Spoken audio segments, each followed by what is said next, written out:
Don't do this in the morning if you want to control diabetes. If you have diabetes or prediabetes, your morning routine can either protect your blood sugar for the entire day or quietly destroy it before you even eat your first bite of food. And the scary part is this: most people don't realize they're sabotaging themselves because the habits feel normal. They feel harmless. They feel healthy. But biologically, mornings are different. Right after you wake up, your body naturally releases a wave of hormones designed to get you moving. The biggest one is cortisol, often called the stress hormone, but it's also your wake-up hormone. Cortisol tells your liver to release glucose into the bloodstream so your brain has fuel and you can function. At the same time, your body becomes temporarily more insulin resistant. That's why so many people wake up with high fasting glucose even when they didn't eat carbs the night before. This isn't always your dinner, it's your hormones. Now here's the problem. When you stack the wrong morning habits on top of this natural glucose release, you turn a normal biological process into a dangerous spike. That spike can set off a chain reaction: higher insulin demand, stronger cravings, afternoon crashes, stubborn belly fat storage, and eventually a higher A1C. In other words, one mistake in the first hour of the day can influence the next 12 hours of glucose control. This is why some people say, "I'm doing everything right but my sugar is still high." They cut bread, they avoid desserts, they take medication, they even walk after dinner, yet their morning numbers remain stubborn. And once your morning glucose is high, your body spends the rest of the day trying to recover from that metabolic shock. So in this video, I'm going to show you what you should never do in the morning if you want to control your diabetes. Not vague advice, not trendy hacks, real mistakes that repeatedly show up in people who struggle with fasting glucose, post-meal spikes, fatigue, and brain fog. We'll talk about the habits that trigger extra liver glucose release, worsen insulin resistance, and increase inflammation, the exact combination that pushes A1C up over time. And I want you to pay close attention to this. Controlling diabetes isn't only about what you eat, it's also about when you eat, what you do first, and the signals you send to your nervous system and your liver. Because your liver is the organ that decides how much glucose gets dumped into your bloodstream each morning, and your nervous system is the system that tells your body whether it's safe or under threat. So let's start with the first mistake, the one that millions of people do every single morning, and they have no idea it's making their blood sugar worse. The first morning mistake that spikes your blood sugar. The first thing you should never do in the morning if you want to control your diabetes is skipping hydration and going straight into stress mode. This usually happens in one of two ways. Either you wake up and immediately grab your phone, checking messages, news, or work notifications, or you wake up and rush, already anxious, already tense, already late. Here's what most people don't understand. When you wake up dehydrated, which almost everyone is after 6 to 8 hours without water, your blood becomes more concentrated. That alone can slightly raise blood glucose readings. But the real damage happens when dehydration combines with stress. The moment your brain perceives stress, your adrenal glands release more cortisol and adrenaline. These hormones tell your liver one thing: release glucose now. The liver doesn't ask whether you need it. It just dumps sugar into the bloodstream. For someone without diabetes, insulin handles this fairly easily. But for someone with insulin resistance, prediabetes, or type 2 diabetes, that glucose lingers in the blood, pushing fasting numbers higher and higher. This is why some people wake up with readings like 130, 150, even 180 without eating a single gram of carbohydrate. It's not magic, it's hormones plus dehydration. Another common mistake is starting the day with only coffee and no water. Coffee itself isn't evil, but caffeine stimulates cortisol even more, especially on an empty, dehydrated body. When caffeine hits your system first thing in the morning, it amplifies the glucose release from the liver. That spike may not feel dramatic, but over weeks and months it contributes to higher A1C, stronger insulin resistance, and more stubborn glucose control. There's also a nervous system component here. When your body wakes up and immediately senses urgency, noise, blue light, and mental pressure, it stays in fight or flight. In that state, your body prioritizes survival, not glucose balance. Blood sugar goes up because your body thinks you need fuel to escape danger, even if the danger is just emails and notifications. People often say, "My mornings are stressful," but that's just life. The problem is that your metabolism doesn't know the difference between a predator and a deadline. Stress is stress, hormonally speaking. Over time, this pattern trains your body to expect high glucose in the morning. Your liver becomes more aggressive in releasing sugar, your cells become less responsive to insulin, and your fasting glucose slowly creeps upward year after year. This is also why many diabetics notice they feel shaky, anxious, or irritable in the morning. That's not low blood sugar, it's unstable blood sugar driven by stress hormones. And here's the key takeaway for this block. Before food, before coffee, before screens, Your body needs a signal of safety and hydration. Without it, your blood sugar is already compromised before breakfast even starts. In the next block, we'll talk about another morning habit that seems healthy but quietly keeps blood sugar elevated for hours. The healthy breakfast mistake that ruins glucose control. The second major thing you should never do in the morning if you want to control your diabetes is starting the day with a carb-heavy or sweet breakfast, even if it looks healthy. This is one of the most damaging myths in diabetes management. Whole grain toast, oatmeal, fruit smoothies, granola, honey, orange juice, low-fat yogurt. These foods are constantly marketed as clean, light, or heart-healthy.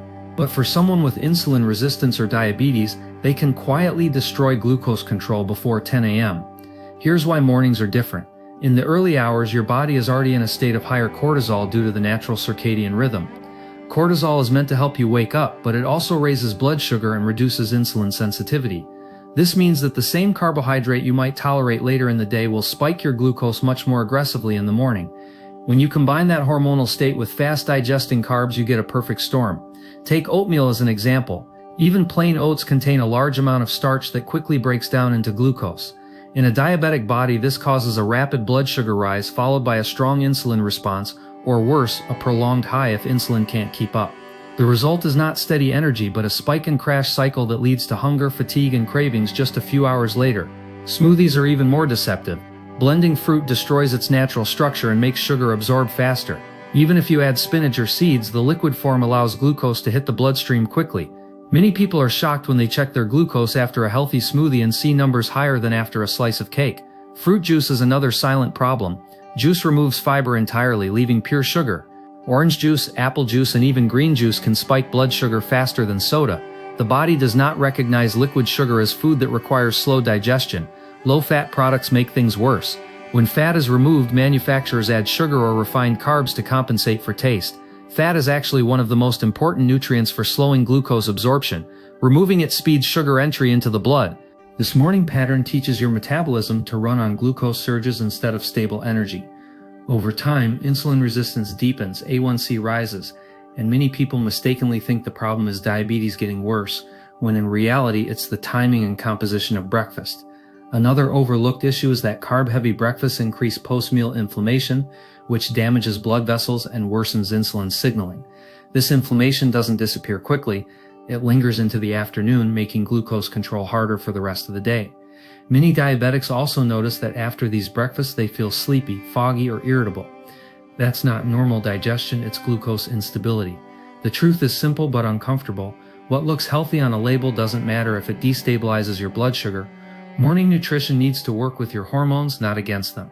In the next block, we'll cover another habit people do almost automatically in the morning and how it silently trains the body to stay insulin resistant. The morning habit that keeps insulin resistance locked in. Another critical mistake that quietly sabotages diabetes control is staying completely sedentary in the morning, especially in the first 1 to 2 hours after waking up. Most people wake up, sit down, check their phone, drink coffee, maybe eat breakfast, and remain seated for hours. This feels harmless, but metabolically it sends the worst possible signal to a diabetic body. Here's what's happening under the surface. After waking, your muscles are in a unique state. They are highly receptive to glucose uptake, even without insulin. This means light movement in the morning can pull glucose out of the bloodstream directly into muscle cells. When you don't move, you waste this natural advantage. Muscle is the largest glucose disposal organ in the body. When muscles are inactive, they become closed doors to sugar. Blood glucose stays elevated longer, insulin has to work harder, and insulin resistance deepens over time. Even worse, prolonged morning sitting suppresses GLUT4 transporters, the mechanisms that allow glucose to enter muscle cells.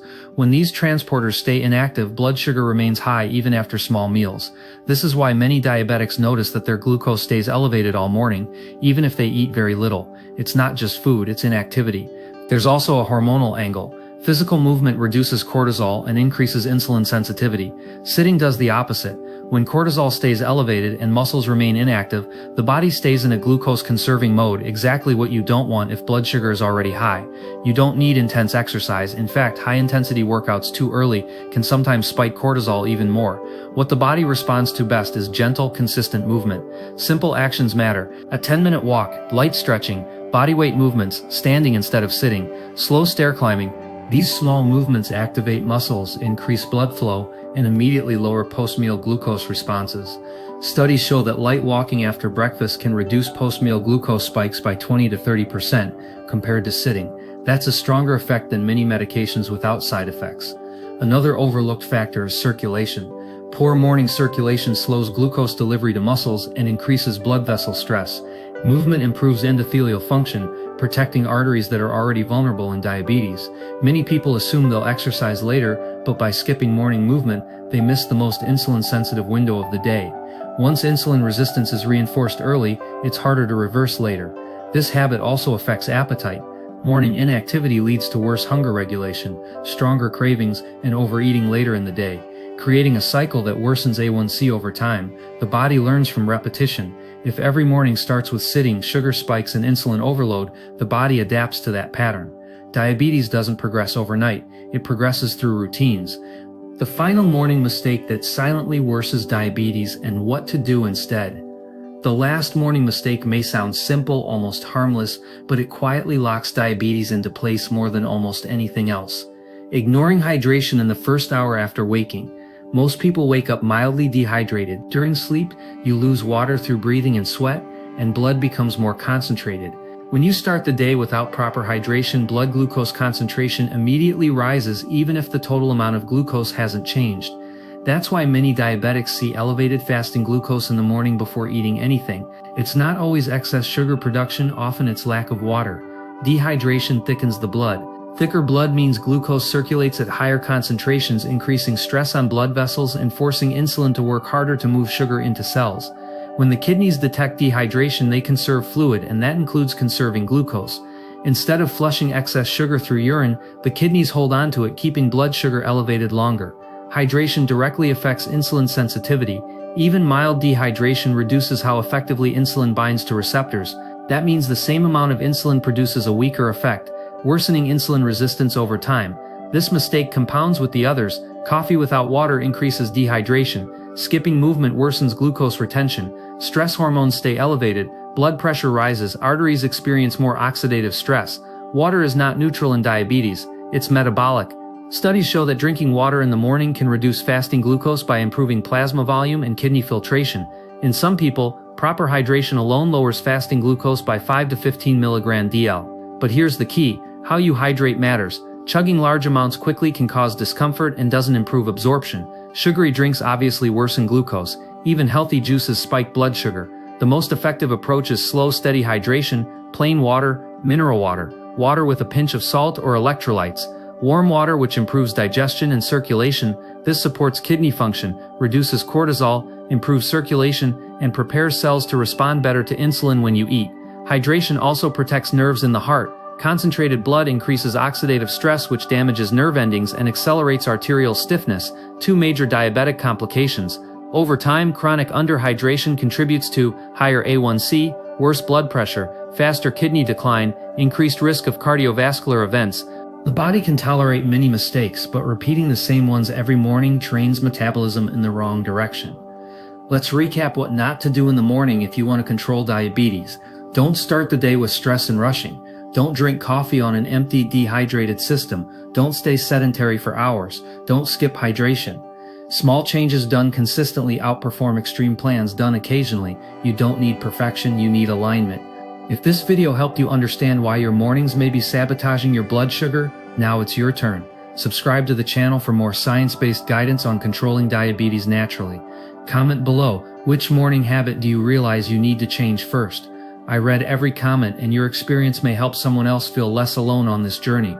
Take care of your mornings, and your body will take care of you.